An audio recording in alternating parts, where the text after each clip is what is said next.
Existem graus de psicopatia, tem alguns que são mais evidentes e outros que passam. De repente, estou conversando com você aqui e você é um psicopata. Não estou dizendo você. A gente tem o psicopata moderado, vamos dizer assim, né? Que é aquela pessoa que ela tem um transtorno social, mas não se manifesta num assassinato, por exemplo. E tem até o nível mais severo, ali mais extremo, que realmente é o cara, é o Ed Kemper. O cara que corta a cabeça de uma menina só para enterrar ali ao pé da janela da mãe. And now it's fate. It's on me. Hollywood, para mim, é esse filme. Eu trabalho nos Estados Unidos há 10 anos, eu fiz bastante filme nos Estados Unidos. A primeira vez que eu fiz Hollywood, que eu trabalhei em Hollywood, que eu filmei em Los Angeles, foi o Ad Astra. Os grãos se acumulam um a um e, de repente, um dia lá está um monte. Esta obra em particular, ela traz a micropolítica do poder, né? E nos faz entender bem como que isso se transforma, né, na fanfarronice, né, que nós estamos vivendo hoje no país. Então, acho atualíssima.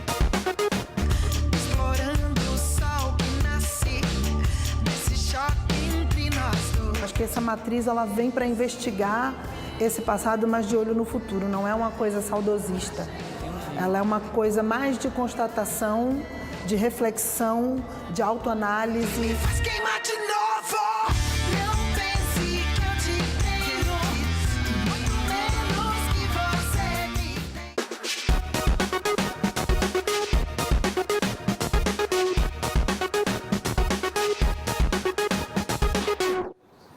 Olá, boa noite. Serial killers, psicopatas são personagens que sempre atiçaram a curiosidade das pessoas. Por consequência, também existem muitos filmes e séries, inclusive sobre casos reais. O especialista em linguagem corporal e perito técnico das expressões faciais, Vitor Santos, é um entendedor do assunto. Ele é dono do canal de YouTube Metaforando e nos atendeu para um bate-papo. Nos filmes e na vida real, vemos as atrocidades que pessoas com transtorno de personalidade antissocial, popularmente conhecidas como psicopatas, fazem. O psicopata é um sujeito que ele transita entre a normalidade mental e a anormalidade mental. Então não dá nem pra você falar que o cara é louco e nem que ele é normal. Diferente do psicótico. Por exemplo, no filme Psicose, a gente tem um caso de surto psicótico. Ele realmente confunde a realidade, é outros, são outros 500, não tem nada a ver com a psicopatia. E o principal ponto que caracteriza uma pessoa como psicopata é a falta de empatia. Ele não consegue se colocar no lugar de outra pessoa, emocionalmente dizendo, ele não consegue sentir nada por outra pessoa. As emoções que eles sentem são todas direcionadas para eles.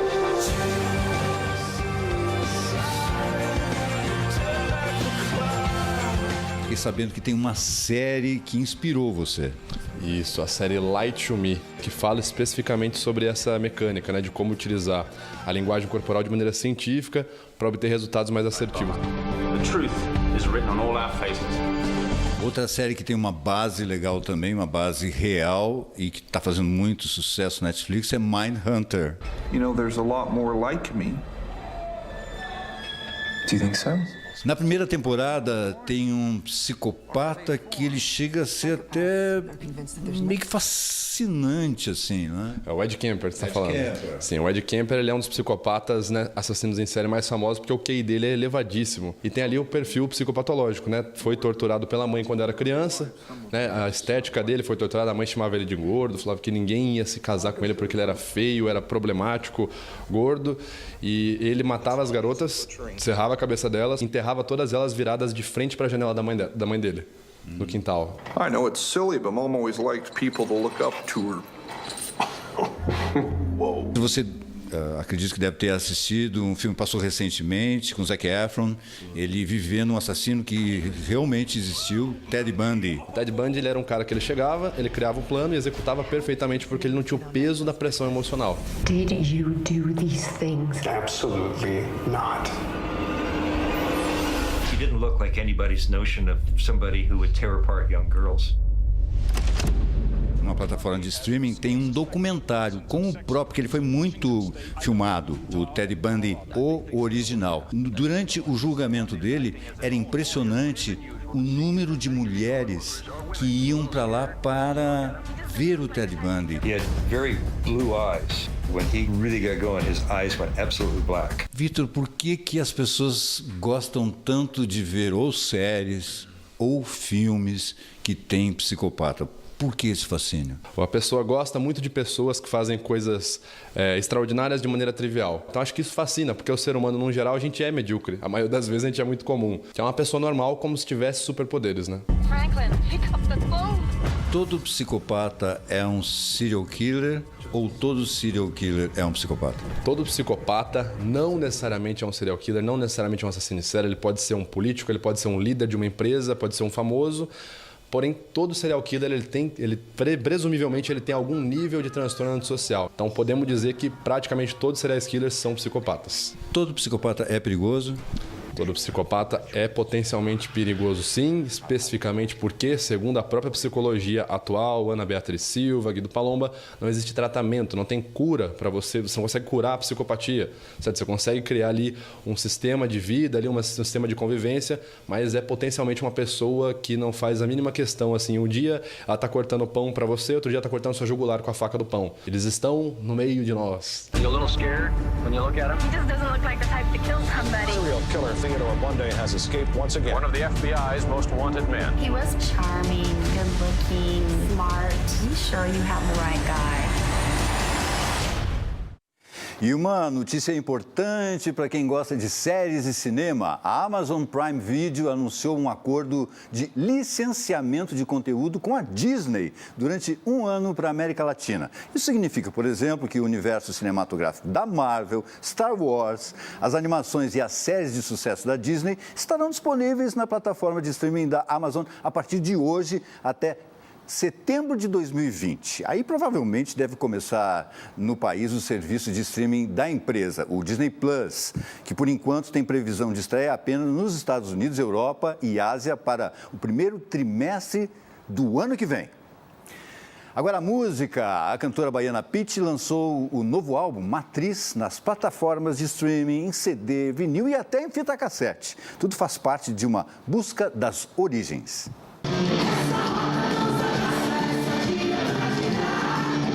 A Pitty está na estrada com seu novo álbum, Matriz. E foi na estrada também que a cantora baiana construiu esse quinto disco. Viveu o palco e os estúdios ao mesmo tempo para investigar o que a faz escrever e cantar para tanta gente. Ela estava procurando as raízes.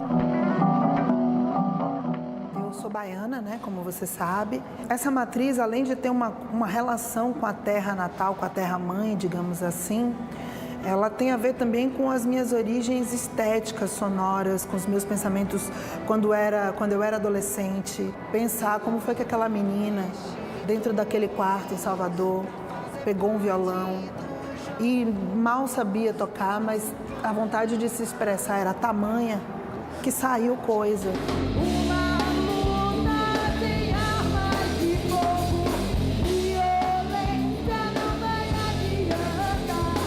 Comecei a fazer música lá nos anos 90, eu tinha uma banda de hardcore, que era uma banda de protesto. Investimento pessoal, sacou? Você tem que abdicar de um monte de coisas. E é complicado, mas as pessoas que estão afim continuam fazendo. E dentro de uma terra com uma cultura popular muito forte e muito rica, mas que num determinado momento, industrialmente se transformou num case.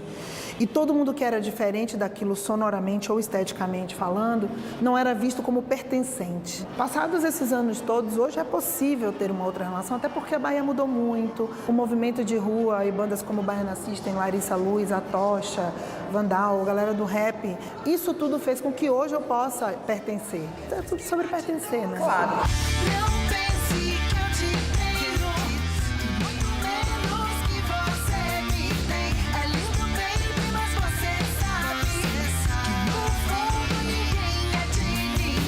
Para pensar e criar junto, Pitty se conectou a artistas baianos. Lazo Matumbi, que consegue representar tanto a tradição como a invenção hoje dentro da música negra, foi um dos parceiros.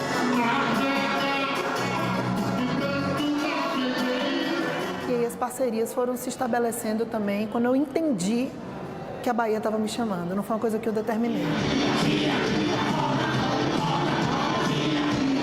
São vozes dissonantes, são vozes que estão gritando injustiças, desigualdades, pedindo liberdade, né? Sim, eu já acho fantástico, assim, como essa galera mais nova consegue fazer um lance que eu não tinha condição de fazer, que é juntar, tipo Baiana System, por exemplo. Você pega Uma banda que consegue realmente ter elementos da cultura local, como samba reggae, como samba de recôncavo, como afaxé, como várias paradas, só que com um discurso muito rico, com um som muito pesado. Matriz chega para os fãs 5 anos depois do disco 7 Vidas. E tanta coisa mudou. E aí você quis dizer pra gente que você continua bicho solto? Sim. Todas nós fazemos concessões para nos encaixarmos nessa coisa que é viver em sociedade, mas que a essência desse bicho, dessa mulher selvagem, permanece. Eu me domestiquei. Foi um bagulho completamente novo para mim, esteticamente no disco, usar samples e bases e beats. Eu considero que é o meu disco mais livre. Amadurecer tem seus privilégios. Imagine a pressão de chegar ao topo de todas as paradas com o primeiro disco solo. Pitty viveu isso em 2003. E nessa época, o Metrópolis encontrou uma artista entre discos e livros, faminta por referências e conhecimento. Tenho 23 anos, sou velhinha, tenho cabelos brancos e sou crente. As suas músicas mais antigas que estão no show, seus grandes hits, assim, o que você acha? Eles envelheceram bem? A maioria sim, alguns não. E esses que não, eu também acho que não vale a pena forçar a barra. Quem você é, me diga. Por exemplo, toda vez que eu toco Máscara no show, que é uma música de 16 anos atrás, e ela faz tanto sentido ainda hoje, dizer aquilo pra mim, continua mais do que nunca se vacilar.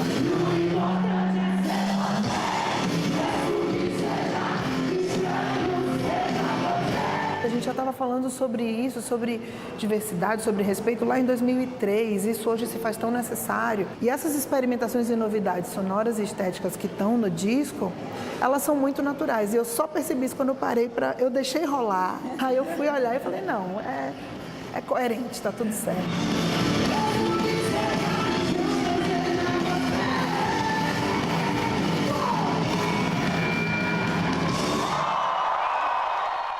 Sábado, a Pitty vai estar em Porto Alegre e a turnê Matriz segue Brasil afora. As datas estão todas no site pitty.com.br. E aproveitando a estreia de Coringa, que chega depois de amanhã aos cinemas brasileiros, a Warner lançou hoje o primeiro trailer de Aves de Rapina. É uma equipe de heroínas criada nos quadrinhos, mas com uma série de licenças poéticas na versão cinematográfica. A maior delas, a participação da Arlequina, a ex-namorada do Coringa. O filme só estreia em fevereiro. The Joker and I broke up. I wanted a fresh start. But it turns out I wasn't the only dame in Gotham looking for emancipation. Spectacular news! Miss Quinn, she belongs to me. Who are you guys?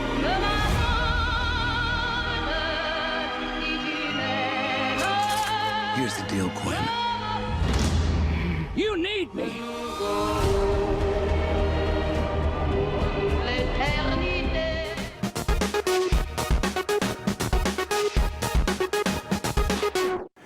E o produtor brasileiro mais respeitado no exterior não para de acumular manchetes. Tem um filme brasileiro que busca vaga no Oscar, saiu premiado do Festival de Cannes e foi chamado para gravar em Hollywood com ninguém menos do que Brad Pitt. Esse é Rodrigo Teixeira. Look at it. The big blue marble. Eu acho que a gente pode começar falando um pouco, né, em termos de como você chegou nesse projeto. Queria que você contasse um pouquinho. Na verdade, eu escolhi o diretor, eu cheguei através dele. E durante 3 anos, quase 4 anos, fui só eu e ele no projeto. E o filme foi meu, com o James como diretor sozinho, até o dia que eu recebi uma ligação do meu agente, que vem a ser agente do James, que representa o Brad Pitt, para mim falar, o Brad Pitt vai fazer o filme, tem dinheiro, você não pode dizer não para a proposta que eu vou te fazer. Você tem até amanhã para dizer um ok. Daí eu dei um ok, liguei pro meu advogado, e da assinatura até filmar foram 5 meses. This is Dr. McBride's son.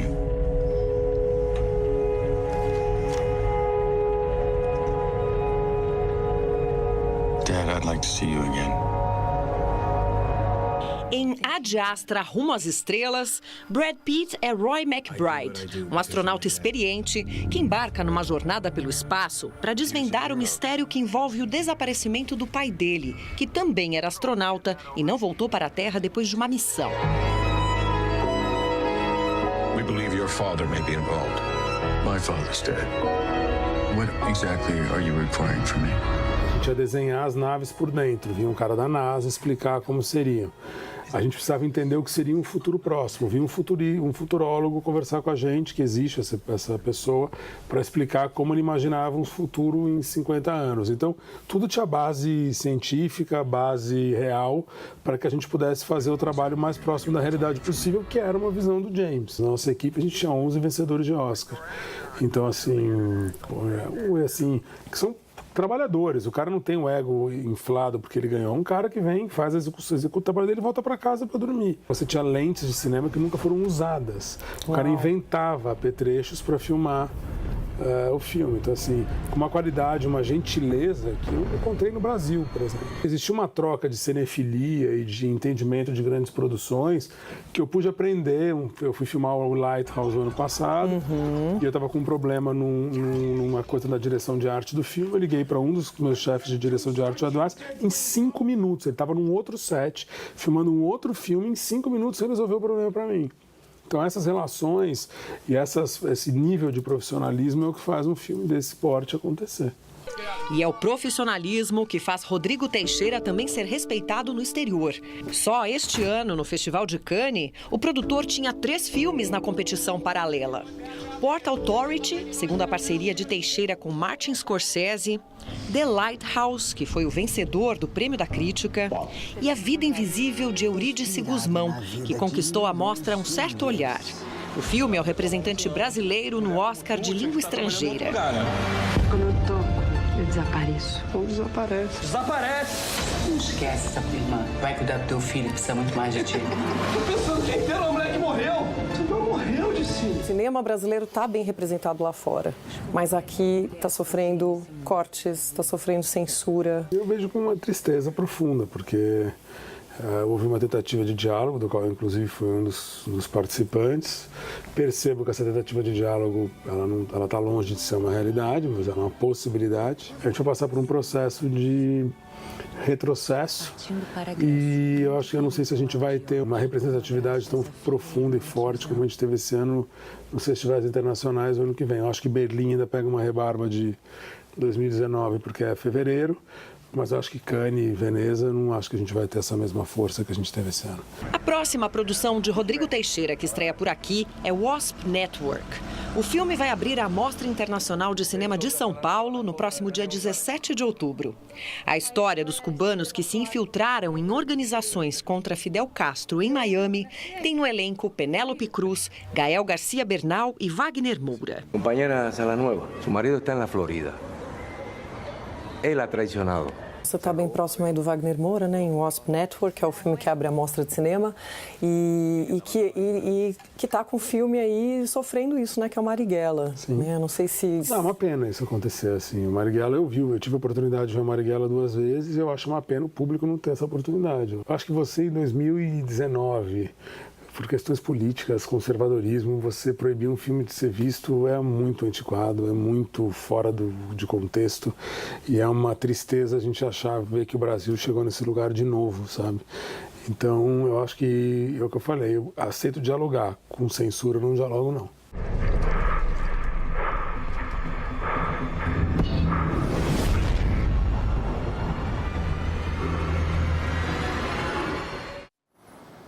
É triste mesmo. Agora, em relação ao Ad Astra, o filme é um espetáculo visual, não é? Ele pode ser considerado, está considerado na lista dos bons filmes de ficção científica recentes, tipo Gravidade e Interestelar, O Primeiro Homem. Mas atenção, não é um blockbuster desses que a gente está acostumado a ver aí, cheio de explosões, aventura, ação, etc. É um filme mais contido, mais reflexivo, para a gente pensar a nossa condição humana. Então, dependendo da pessoa, se a pessoa não gosta de filme muito lento, a pessoa vai achar o filme chato. Se a pessoa gosta, que é o meu caso, eu gosto desse tipo de filme, aí vai achar o filme ótimo. Ok? Bom, agora nós temos artes visuais no Metrópolis com exposições para você visitar nesta semana em São Paulo.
Fim de partida de Samuel Beckett foi escrita na atmosfera do pós-guerra. A peça ganha nova montagem sob a direção do japonês Yoshi Oida e pelo ator Matteo Bonfitto. Encena uma família que tem a vida marcada por relações tóxicas que fazem o espectador refletir sobre os tempos atuais. Como vão seus olhos? Mal. Mas você enxerga? O suficiente. Mas como vão suas pernas? Mal. Mas você anda? Eu vou e venho. Na minha casa! O ponto de partida para fim de partida foi seu encontro com Yoshi Oida. Em 2017 ele veio com um espetáculo para São Paulo. Nós nos reencontramos, eu fiz a mediação da fala dele no Sesc Pinheiros. Em seguida a gente marcou um encontro em Paris e lá eu já fui com a proposta, né, dele dirigir esse texto e, para minha surpresa, ele topou assim imediatamente. O Yoshi, ele é japonês, né, vem do teatro tradicional japonês, depois passa uma vida praticamente trabalhando com Peter Brook e todas essas influências acho que criam nele uma característica muito essencial, muito minimalista, né, tanto que ele tem um livro chamado O Ator Invisível, quer dizer, o ator que não faz grandes atuações, mas que se invisibiliza para virar canal da obra, né? E acho que foi muito isso que ele pegou e esse processo de montar lá e trazer aqui, acho que essas eram as diretrizes, sabe? Que foi, meu velho? Hora do amor? Você estava dormindo, né? Não. Me dá um beijo. Não dá. Então o Han é esse... É esse cego, né, que não pode andar, mas que ao mesmo tempo percebe essas outras dimensões perceptivas. Eu faço o Neg, que é o pai do Han, cego, e que nunca o escutou, né? Ele lida com essa coisa dos sentidos, né? Anel, o Yoshi pedia muito pra gente trazer o amor, mesmo nessa coisa carcomida desses corpos que já não dão muito conta, né? De si, do outro, mas esse amor que permeou e que permeia. Eu vejo essa peça, né, do ponto de vista dramatúrgico dos personagens, né, da relação dos personagens, como um jogo de engrenagens gastas que giram em falso. E eu acho que a minha personagem é uma espécie de correia dentada que passa e move isso, porque eu sou o único que efetivamente se move na cena. Né? O Clove, ele tem um problema na perna, que ele arrasta a perna, ele tem uma certa dificuldade cognitiva de entendimento, então assim, ele tem muitas limitações, mas ele é ainda o mais potente do ponto de vista do impulso de vida. Deve estar quase acabando. São relações abusivas, né, numa família que está blindada dentro de um espaço, né, fechado em relações tóxicas, né, e como que isso reflete as relações de poder. Uma boqueira na minha cabeça, um coração na cabeça. E o Metrópolis termina com a incrível voz de Jessie Norman, cantora lírica americana que morreu ontem, aos 74 anos. Vamos até 1995 com Jessie fazendo uma apresentação em homenagem ao ator e diretor Sidney Poitier. A música é Amazing Grace. Tchau e até amanhã.